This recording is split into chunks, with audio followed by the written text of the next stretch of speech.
Nagsimula ang pelikula sa Afghanistan, 2021. Si Malik, isang mapanganib na tao, ay umuwi mula sa hotel. Kitang-kita ang kanyang galit habang papunta siya sa likod ng kanyang bahay, kung saan pinapanatili niyang nakakulong ang maraming tao sa mga kulungan. Sa malapit, ang mga gutom na aso ay tumitingin sa mga bilanggo. Inutusan ni Malik ang kanyang kasama na palayain sila, at nalaman na sa mga bilanggo, mayroong 4 na lalaki at isang babae na nagngangalang Jake. Pinilit ni Malik ang babae na maupo sa gitna ng isang palengke, na inuutusan ng karamihan na batuhin siya hanggang mamatay.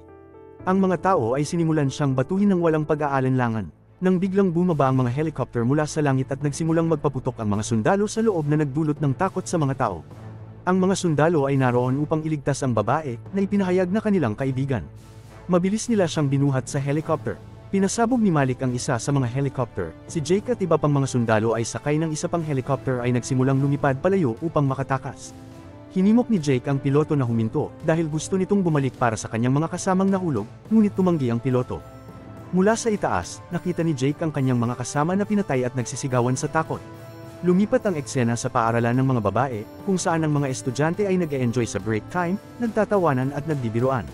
Biglang dumating ang ilang sasakyan sa bakuran ng paaralan, at isang lalaking nagngangalang Amir, kasama ang kanyang mga kaibigan ang nagsimulang umatake sa mga guro at estudyante.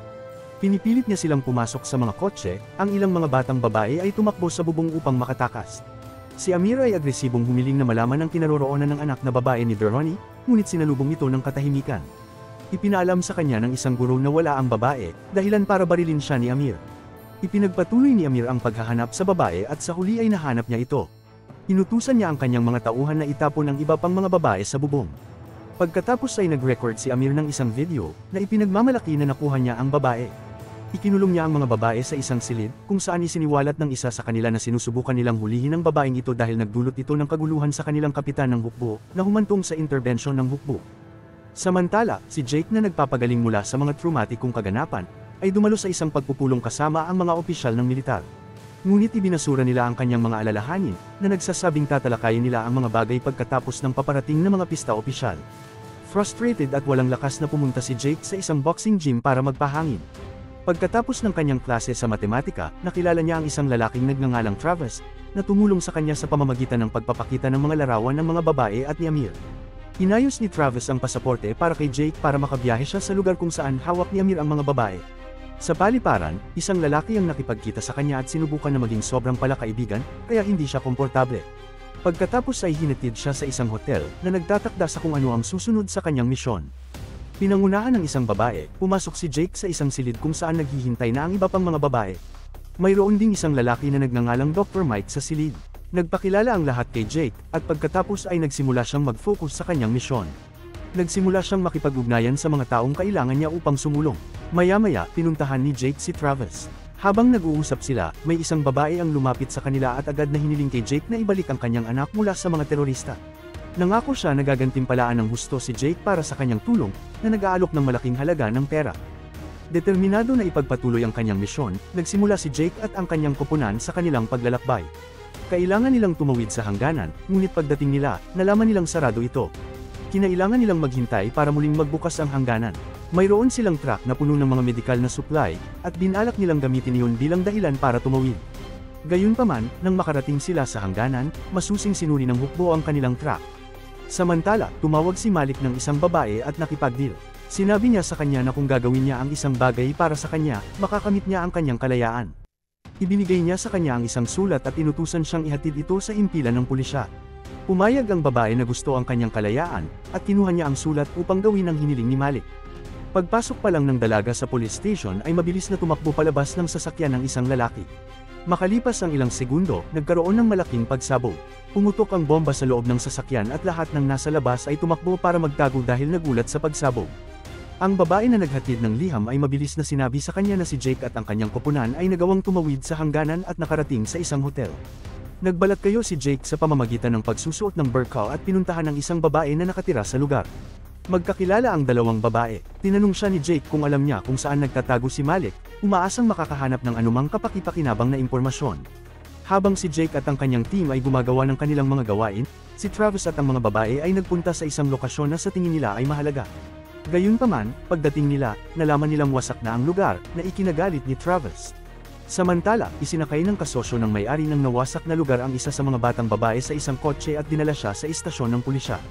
Sinabi niya sa kanya na pumasok sa loob at ibigay ang sulat sa isang opisyal. Nang gabing yun, muling sumalakay ang parehong grupo na nagsagawa ng pambobomba sa istasyon ng pulisya. Sa pagkakataong ito ay pinasabog ang isa pang gusali. Mabilis na tumugon ang hukbo sa sitwasyon, at sinamantala ni Jake at ng kanyang koponan ng kaguluhan. Pinatay nila ang natitirang mga kaaway at nagtipon ng mga armas mula sa pinangyarihan. Nang bumalik ang hukbo sa lugar, pinunan ni Jake at ng kanyang mga kasamahan ang kanilang mga sasakyan ng mga armas na kanilang kinuha at naglunsad ng pag-atake sa mga sasakyan ng hukbo. Gumamit ang koponan ng mga pampasabog upang maging sanhi karagdagang pinsala at nagsimulang tumakas. Sa gulo, nabaril at nahulog mula sa sasakyan ng isa sa mga kasama ni Jake. Si Jake na ayaw siyang iwan, ay inutusan ng driver na paikutin ang sasakyan. Bumalik siya para tulungan ang nasugatan niyang kasama at siniguro niyang ligtas siya. Nagawa ni Jake at ng kanyang koponan na makatakas ng may matinding kahirapan, na halos nailigtas ang kanilang mga buhay. Nakalulungkot, si Travis, isa sa mga malalapit na kaibigan ni Jake, ay binaril at namatay sa kanilang pagtakas. Nalungkot si Jake sa kanyang pagkamatay. Mahigpit niyang hinawakan ang numero nito sa kanyang kamay at ipinadala ang isa sa kanyang mga kasamahan sa koponan upang subaybayan ang numero, umaasang makahanap ng lead na makakatulong sa kanila na sumulong. Naghanda si Jake para ilibing ang kanyang namayapang kaibigan. Nang biglang dumating ang babaeng nangakong magbibigay ng pera para maibalik ang kanyang anak mula sa mga terorista. Dinala ng babaeng ito ang perang ipinangako niya at gustong ibigay ito kay Jake at sa kanyang team. Sinabi niya sa kanila na gusto niyang tumulong na palakasin ang kanilang moral para hindi sila sumuko o tumakas sa misyon. Samantala, sinusubukan ng may-ari ng lugar na kanilang sinasalakay na bitag ang isa pang babae, na sinasabi sa kanya na kapag pumayag itong magtrabaho kasama niya, palalayain siya nito. Dumating ang dating kaibigan ni Jake para salubungin siya at ang iba pang grupo. Nagpakilala ang kaibigang ito sa grupo at nagpahayag ng mahahalagang impormasyon tungkol sa mga plano ng mga terorista. Binanggit din niya ang isang lalaki na nakalabas na sa kulungan at sinusubaybayan ni Jake at ng kanyang team. Kailangan nila siya dahil matutulungan niya sila na bantayan ang mga terorista at palayain ang mga babaeng nahuli nila. Samantala, ang koponan ay naglagay ng ilang mga bitag para sa hukbo habang sila ay nagpatuloy sa kanilang laban. Malubhang nasugatan ang isa sa mga kasama ni Jake at ilang tao na ang nawala sa kanila. Ang dalawang driver kasama si Jake, ngunit isa sa kanila ang napatay. Sa kabila ng mga pagkalugi, hindi pa nila naaabot ang mga terorista. Napaupo si Jake at labis na nababagabag sa lahat ng nangyayari sa paligid niya. Parang nawawala na siya ng lakas ng loob, lalo na sa pressure ng pag-aalala sa kaligtasan ng bawat miyembro ng kanyang team kaya't napaiyak si Jake. Pagkatapos ay nakatanggap sila ng napakasakit na balita. Ang isa sa kanilang mga kasamahan ay nahuli ng hukbo. Pinatay ng hukbo ang babae, nilaslas ang kanyang lalamunan sa live na video. Napasigaw si Jake sa takot matapos itong makita, kitang-kita ang sakit na nararamdaman niya habang umiiyak at sumisigaw sa galit. Kalaunan ay nalaman ni Jake na ang dati niyang kaibigan, ang pinagkatiwalaan at inakala niyang dadamay sa kanya ang nagtaksil sa kanila. Sinabi ng kaibigang ito sa hukbo ang tungkol sa kanilang mga plano. Galit na hinarap ni Jake ang babae at sa galit nito ay sinaktan siya. Isa pala sa mga kasama ni Malik ang babaeng ito at nakatrabaho niya ito at lahat ng kasama. Ang matandang lalaki na pinalaya ng hukbo ay nakipagliga rin sa kanya. Pagkaalis sa pinangyarihan, dumating si Malik at isinama ang matanda. Si Jake, na determinado pa rin, ay nakatayo sa malayo kasama ang kanyang mga kasama, pinapanood ang lahat ng nangyayari. Lihim siyang nag-install ng tracking system sa telepono ng babae, na nagpapahintulot sa kanya na masubaybayan ang lokasyon ni Malik. Si Jake at ang kanyang team ay sumunod sa signal, gamit ang mga lihim na ruta upang marating ang hideout ni Malik. Nang makarating sila, si Jake ay nagbalat kayo sa pamamagitan ng pagsusuot ng burqa. Kasama ang iba pang mga babaeng nagtatrabaho doon. Pinagmasdan niyang mabuti ang lahat ng nangyayari sa kanyang paligid, gumagawa ng mga tala sa isip ng mahahalagang detalye. Pagkatapos ay sumakay siya sa elevator pababa sa lugar kung saan bihag ang mga babae. Nang marating ni Jake ang mga babae, ipinadala niya ang kanilang lokasyon sa kanyang mga kasama, umaasang maabot nila ang mga ito sa lalong madaling panahon. Samantala, sinabi ni Malik sa isa sa mga babae na kung pumayag siyang pakasalan siya, ay papalayain niya ang iba pang mga babae. Para mas magmukha siyang nobya, pinalamutian niya ang babae ng damit pangkasal. Gayunpaman, naging madilim ang mga pangyayari nang biglang pinatay ni Malik ang matanda gamit ang isang espada. Nakita ni Jake ang pagkakataong ito at kumilos. Kinunan niya ang matandang lalaki sa harap ng kamera, tinitiyak na makunan ang lahat sa tape.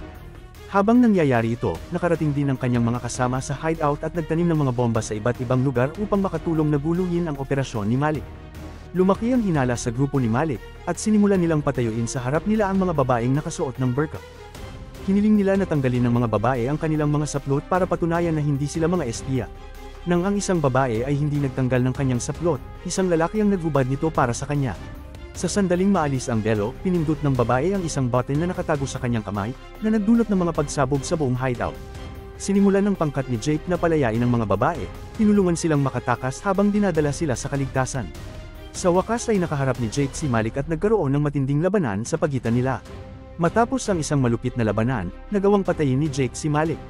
Ang kanyang mga kasama ay nagpatuloy sa pakikipaglaban hanggang sa kanilang huling hininga, na nagpapakita ng hindi kapani-paniwalang tapang at determinasyon na tapusin ang kanilang nasimulan.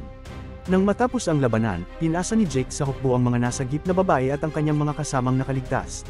Umalis silang lahat sa hideout sakay ng helicopter, pero hindi pa tapos si Jake dahil may isa pa siyang misyon na dapat tapusin. Nais niyang ipagpatuloy ang pagliligtas ng higit pang mga batang babae tulad ng mga kakaligtas lang nila. Kaya pinili niya na huwag sumama sa hukbo. Sa halip ay nanatili siya kasama ang kanyang driver at handang lumaban para sa mga nangangailangan pa ng tulong.